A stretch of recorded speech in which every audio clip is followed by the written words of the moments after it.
Set your web browser to Google Images and look up Nan Lian Garden in Hong Kong, and you'd be forgiven for thinking there's little else to see here apart from a gaudy, over-gilded pagoda linked by a couple of red bridges to the main path around the park.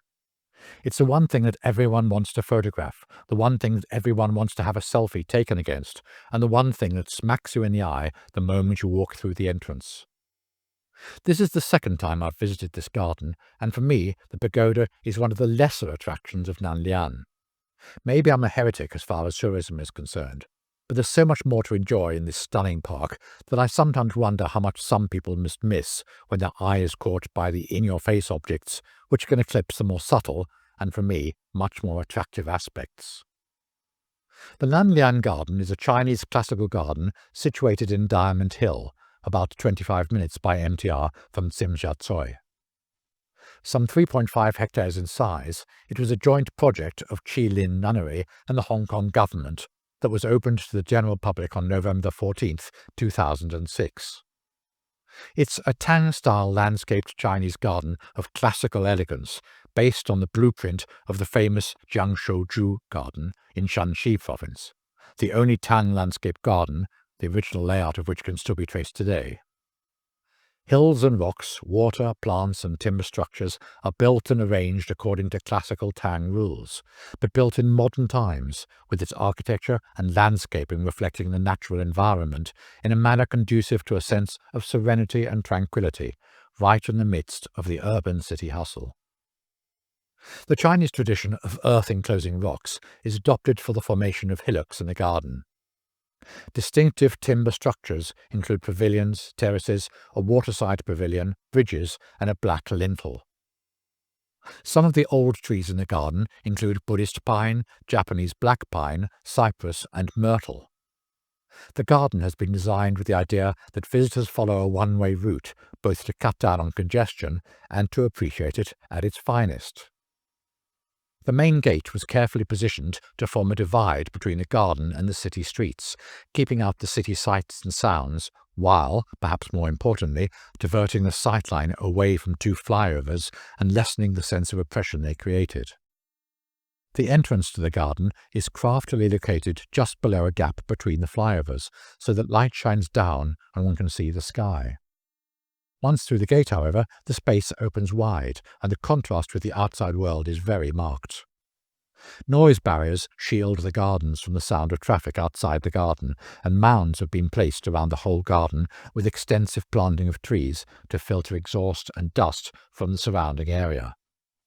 It all looks so easy, but it must have taken a great deal of planning. The first structure one passes is a permanent exhibition gallery of Chinese timber architecture that houses the scaled models of historical timber structures listed as National Key Protected Heritage in China. But I'm afraid I've been spoiled, having lived in Beijing.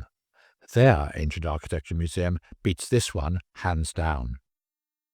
Strangely enough, the one-way route is exactly at odds with the printed-off guides, on which the numbered route takes one anti-clockwise around the park, as opposed to the clockwise direction that one is encouraged to go in on entering. I suspect the original plan was that you would end up leaving the park by going into the nunnery, of which more later, but this route all but forces you to visit the architectural gallery first, rather than after you've seen the rest of the park, which is a pity, I think. Shortly after the gallery is a monument standing at the bottom of a set of stone stairs going up to the nunnery. It's called the Lamp of Enlightenment, and I can't make up my mind if it's nice or just plain ugly. There's an amazing sundial there which most people walk straight past without a second glance. I've searched the web looking for information about it, but to no avail. But not just a sundial, each of the sides of the base plinth has a further astrological or astronomical theme, including one with the phases of the moon on it and one with the zodiac symbols and a sundial. One of the things I love about this garden is the preponderance of Buddhist pine trees. In China, they're known as luohan song, literally arhat pine.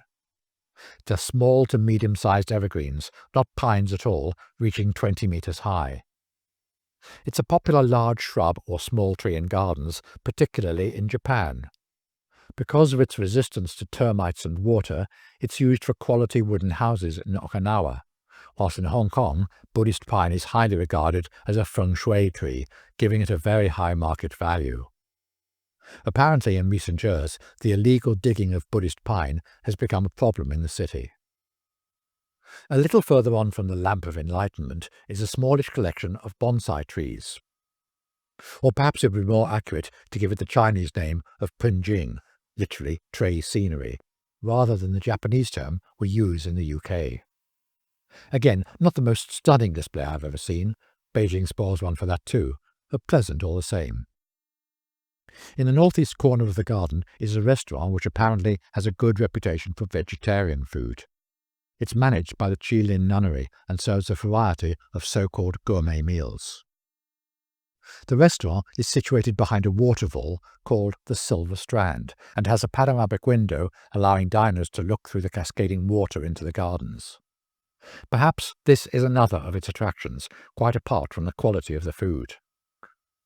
From the restaurant, one can look to the west through the pavilion bridge towards the Blue Pond.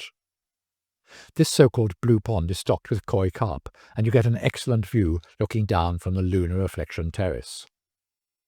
Finally, one arrives at the Perfection Pavilion, connected by its two red-painted timber bridges crossing the Lotus Pond. As I said before, this is for me a total letdown. If only they hadn't smothered it in gold paint, it would have been quite nice. But it just seems totally out of keeping with the rest of the park. Ah well, what do I know? Once one has completed a circuit of the park, it's time to cross the Fung Tak Road by means of a stone bridge which leads one towards the Qilin Nunnery. On the top of the bridge itself are some stone seats and some rather snazzy lighting. Unfortunately, I didn't get a chance to see them lit up. Qilin Nunnery itself was built in 1934 and covers over 33,000 square metres. It consists of loads of different halls, lotus ponds, and a 5-floor 1,000 Buddha pagoda. It was substantially rebuilt using designers, architects, and traditional craftsmen from China, Hong Kong, and Japan before being opened to the public in May 2000. The nunnery is home to about 60 nuns, who, since 2006, have managed the adjacent Nan Lian Garden. Like Nan Lian, the nunnery is also modelled on the architectural style of the Tang dynasty. In constructing the buildings, no nails were used. Instead, traditional techniques using bracketing and dowels were employed to hold the timber structures together. Only natural materials such as clay, stone, and wood were used. The main halls, which were built on a north-south axis, faced the sea and back onto the mountains, with ancillary halls to the east and west. The complex is arranged around 3 courtyards, of which only 2 are open to the public. Visitors enter through the Shan Men, or mounted gate, to the first courtyard, which contains landscaped lotus gardens with 4 large lotus ponds, statues, rockeries, bonsai trees in pots, cypress and peony trees. At the opposite end of the courtyard, one looks towards the Hall of Celestial Kings. But before doing that, a slight side tour to the western gate gives a view onto a small garden with loads of bougainvillea, bottle brush, and other red and purple flowers. It's all really rather nice. Within the corridors are loads of polished rocks standing on plinths. They obviously enjoy their bits of stone here. To make it even more meaningful, each plinth has a quotable quote from some well-known man of letters. Hardly what you might call earth-shattering, perhaps, but you can't help but read each one to see if they get any better. Like the Nan Lian Garden, one has to keep reminding oneself that there's a bustling city just outside the perimeter of this nunnery. Looking back, you see all the high rises, but inside, the place is serene and peaceful. Inside the main door of the Hall of Celestial Kings is a statue of the Maitreya Buddha, seated on its altar and surrounded by images of the Celestial Kings. One cannot take photographs here in common with most temple complexes. The north door of the hall leads to the second courtyard, which is also most pleasant. This inner courtyard is surrounded by 5 halls and has covered passageways on either side. The main hall on the opposite side of the courtyard to the Hall of Celestial Kings is a magnificent structure with a roof of 28,000 clay tiles weighing 176 tons, supported by 28 cedar columns. Inside the hall are 5 gilded Buddhas. In the centre is the seated Buddha Sakyamuni, the founder of Buddhism in India, and known as the Enlightened One. He is flanked by 2 standing and 2 seated bodhisattvas. Beyond the main hall, the third courtyard houses the ancestral prayer hall, Dharma hall, Patriarch hall, and the 10,000 Buddhas pagoda, containing over 10,000 Buddha images. But unfortunately, these are not open to the public. So finally, it's time to turn round and head off for the entrance once again.